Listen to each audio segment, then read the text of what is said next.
ఈ రోజుల్లో చాలా మంది క్రెడిట్ కార్డ్స్ వాడుతున్నారు. అయితే పరిమితికి మించి క్రెడిట్ కార్డు వాడొచ్చా? ఆర్బీఐ లేటెస్ట్ గా రిలీజ్ చేసినటువంటి రూల్స్ ఏంటి? ఇటీవల కాలంలో క్రెడిట్ కార్డుల వినియోగం బాగా పెరిగింది. షాపింగ్స్, బిల్ పేమెంట్స్ వీటితో పాటు చాలా వాటికి క్రెడిట్ కార్డ్ ని నిత్యం ఉపయోగిస్తున్నారు చాలా మంది. వీటిని ఉపయోగించే విషయంలో యూజర్లకు చాలానే సందేహాలు ఉంటాయి. ఈఎంఐ నుంచి బిల్ సైకిల్ దాకా వివిధ అంశాలపై ఎప్పటికప్పుడు అనుమానాలు వస్తూ ఉంటాయి. ఇలా తరచుగా ఎదురయ్యే సందేహాలు ఇటీవలే Reserve Bank of India check పెట్టింది. అవేంటి ఇప్పుడు చూద్దాం. ముఖ్యంగా ఏంటంటే అనుమతి లేకుండా క్రెడిట్ కార్డ్ జారీ. కస్టమర్ల అనుమతితోనే క్రెడిట్ కార్డును బ్యాంకులు జారీ చేయాల్సి ఉంటుంది. ఒకవేళ అప్లై చేయకున్నా కార్డును పంపితే కనుక దాన్ని ఎట్టి పరిస్థితుల్లో కూడా యాక్టివేట్ చేయకూడదు. కస్టమర్ రిక్వెస్ట్ చేసిన 7 రోజుల్లోగా ఎలాంటి ఛార్జెస్ లేకుండా క్రెడిట్ కార్డ్ అకౌంట్ ను బ్యాంకులు మూసేయాల్సి ఉంటుంది. ఈ ప్రక్రియ పూర్తయ్యాక సమాచారాన్ని కస్టమర్ కి చెప్పాలి. ఆ తర్వాత కస్టమర్ ఆ క్రెడిట్ కార్డును ధ్వంసం చేయాల్సి ఉంటుంది. ఈ క్రమంలో ఏదైనా సమస్య తలెత్తితే ఆర్బీఐ అంబుడ్స్మెన్ కు కస్టమర్ ఫిర్యాదు చేయొచ్చు. ఇక బిల్లింగ్ సైకిల్ తేదీని మార్చుకునే విషయంలో క్రెడిట్ కార్డ్ బిల్ సైకిల్ ఏ తేదీని మొదలు పెట్టుకోవాలి, ఏ తేదీని ముగించాలి అనేది డిసైడ్ చేసుకోవడానికి కనీసం ఒకసారైనా వాటిని మార్చుకోవడానికి కస్టమర్లకు బ్యాంక్స్ ఆప్షన్స్ ఇవ్వాల్సి ఉంటుంది.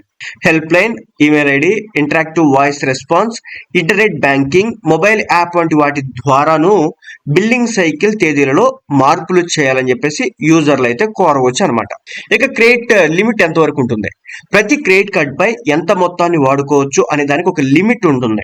ఒకవేళ అర్హులైన కస్టమర్లు రిక్వెస్ట్ చేస్తే క్రెడిట్ లిమిట్ కు మించి డబ్బును వాడుకునే ఆప్షన్స్ ని బ్యాంకులు ఇవ్వచ్చు అనమాట. అవసరం లేదనుకుంటే లిమిట్ కు మించి ఖర్చు చేసేలా ఇచ్చిన ఆప్షన్ ను డియాక్టివేట్ చేసుకోవచ్చు. అయితే కస్టమర్ కు చెప్పకుండా ఎక్స్ట్రా క్రెడిట్ లిమిట్ చేయడం, దానిపై ఛార్జీలను బాధడం అనేది బ్యాంకులు ఎట్టి పరిస్థితుల్లో కూడా చేయకూడదు.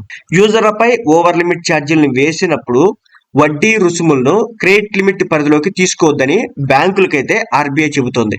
ఇక చాలా మందికి ఉండే సందేహం ఏంటంటే లావాదేవీ అంటే ట్రాన్సాక్షన్ చేయకపోయినా కార్డు యూజ్ చేసినట్లేనా అని.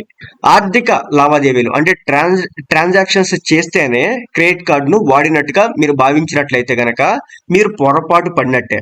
క్రెడిట్ కార్డు స్టేట్మెంట్ తీయడం, దాని యొక్క పిన్ మార్చడం, ట్రాన్సాక్షన్స్ పరిమితిని సవరించడం వంటి వాటికి కూడా ఈ యాక్టివిటీస్ అన్నిటినీ కార్డు వినియోగం కిందకే వస్తాయి అన్నమాట. అయితే ఇతర కారణాలతో కస్టమర్ కేర్ సెంటర్ కు కాల్ చేస్తే మాత్రం కార్డు ఉపయోగించినట్లుగా లెక్కల్లోకి తీసుకోరన్నమాట. ఇక చెల్లింపులపై వడ్డీ విషయానికి వస్తే కనుక క్రెడిట్ కార్డ్ బిల్ పేమెంట్లకు ఒక లాస్ట్ డేట్ ఉంటుంది. దాన్ని తప్పకుండా ఫాలో అవ్వాలి. అలాగా బిల్ కట్టకపోతే వడ్డీ రహిత గడువు ప్రయోజనం కస్టమర్ కు లభించదు. పాక్షిక చెల్లింపులు చేస్తే మిగిలిన మొత్తంపై మాత్రమే లావాదేవీ జరిగిన రోజు నుంచి వడ్డీ కట్టాల్సి ఉంటుంది. బకాయి అమౌంట్ పై ఇతరత్ర ఛార్జీలు కూడా పడతాయి అనమాట. అంటే చెల్లించాల్సిన సమయానికి చెల్లించకపోతే గనక తడిసి మోపిడవుతాయి అని చెప్పొచ్చు వడ్డీల రూపంలో. ఇక బకాయిల బాధ్యత మొత్తం ప్రధాన కార్డు హోల్డర్స్ దే. ప్రతి క్రెడిట్ కార్డు పైన మనం యాడ్ ఆన్ కార్డును తీసుకోవచ్చు. ఒకవేళ ఇలా తీసుకుంటే ఆ కార్డు పై ఉన్నటువంటి బకాయిలను చెల్లించే బాధ్యత ప్రధాన కార్డుదారుడి పైనే ఉంటుంది. అయితే బిజినెస్ క్రెడిట్ కార్డుల విషయంలో రూల్ మరోలా ఉంటుంది. ఈ కార్డు హోల్డర్లకు ఒప్పందాల మేరకు చెల్లింపులను డివైడ్ చేసుకునే వెసులుబాటును కూడా కల్పిస్తారనమాట. ఇక బిజినెస్ క్రెడిట్ కార్డు విషయంలో అనుమతి తీసుకోవాలా.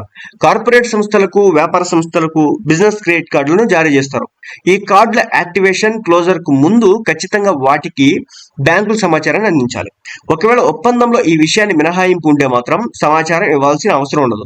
రిటైల్ కార్డుల విషయంలోనూ ప్రధాన కార్డుదారుడి నుంచి పర్మిషన్ తీసుకోకుండా యాడ్ ఆన్ కార్డు హోల్డర్ల అభ్యర్థన మేరకు కార్డును క్లోజ్ చేయకూడదు అనమాట. ఇక క్రెడిట్ కార్డ్ కి ఇన్సూరెన్స్ ఇవ్వాల్సిందేనంటే క్రెడిట్ కార్డుపై కొన్ని బ్యాంకులు ఇన్సూరెన్స్ సదుపాయాన్ని కల్పిస్తున్నాయి. అయితే ఆ సౌకర్యం తప్పనిసరిగా కల్పించాలనే రూల్ ఏమీ లేదు. ఒకవేళ బీమా సౌకర్యాన్ని కస్టమర్లకు కల్పించాలని భావిస్తే నామినీ సహా బీమా వివరాలను ప్రతి స్టేట్మెంట్ లో విధిగా ప్రస్తావించాలని ఆర్బీఐ చెబుతోంది. పాలసీ పేరు, బీమా కంపెనీ అడ్రస్, ఫోన్ నెంబర్ కూడా ఇవ్వాల్సి ఉంటుంది. గ్రూప్ ఇన్సూరెన్స్ అయితే అత్యవసర సమయంలో సంప్రదించాల్సిన ఫోన్ నెంబర్ ని కూడా తప్పనిసరిగా ఇవ్వాల్సి ఉంటుంది. ఇక క్రెడిట్ కార్డు విషయంలో ఏవైనా ఇబ్బందులు వస్తే ఫిర్యాదు ఏ విధంగా చేయాలి? క్రెడిట్ కార్డుతో ముడిపడిన సేవల్లో ఏదైనా అసౌకర్యం కలిగితే కస్టమర్లు నేరుగా బ్యాంకుకు ఫిర్యాదు చేయొచ్చు. ఫోన్ చేసి లేదంటే మెయిల్ చేసి తమ అసౌకర్యాన్ని చెప్పొచ్చు. ఒకవేళ 30 రోజుల్లోగా బ్యాంకు స్పందించకున్నా, ఫిర్యాదును రిజెక్ట్ చేసినా కస్టమర్లకు మరో మార్గం రెడీగా ఉంటుంది. ఇలాంటి చేదు అనుభవం ఎదురైన కస్టమర్లు వెంటనే ఆర్బీఐ అంబుడ్స్మెన్ ను సంప్రదించవచ్చు. ఆన్లైన్ లేదా ఆఫ్లైన్ విధానంలో ఆర్బీఐ అంబుడ్స్మెన్ కు ఫిర్యాదు అనేది సమర్పించవచ్చు.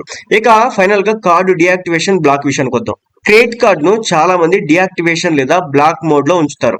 ఇలా ఉంచినంత మాత్రాన క్రెడిట్ కార్డ్ అకౌంట్ క్లోజ్ అయినట్టు కాదు. డియాక్టివేషన్ లేదా బ్లాక్ మోడ్ లో ఉన్నప్పుడు క్రెడిట్ కార్డ్ ని వాడుకోవడం కుదరదు.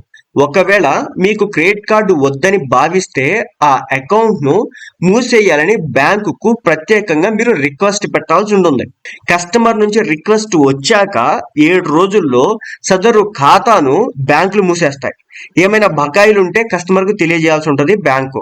పెండింగ్ పేమెంట్స్ కట్టిన తర్వాత 7 రోజుల్లోగా ఆ అకౌంట్ ను బ్యాంకులు అయితే మూసేయకపోతే మళ్ళీ మీరు ఆర్బీఐని కాంటాక్ట్ అవ్వచ్చు అనమాట. సో ఇవే అనమాట ఆర్బీఐకి సంబంధించినటువంటి లేటెస్ట్ రూల్స్ కావచ్చు, అదేవిధంగా క్రెడిట్ కార్డ్ కి సంబంధించినటువంటి పూర్తి ఇన్ఫర్మేషన్.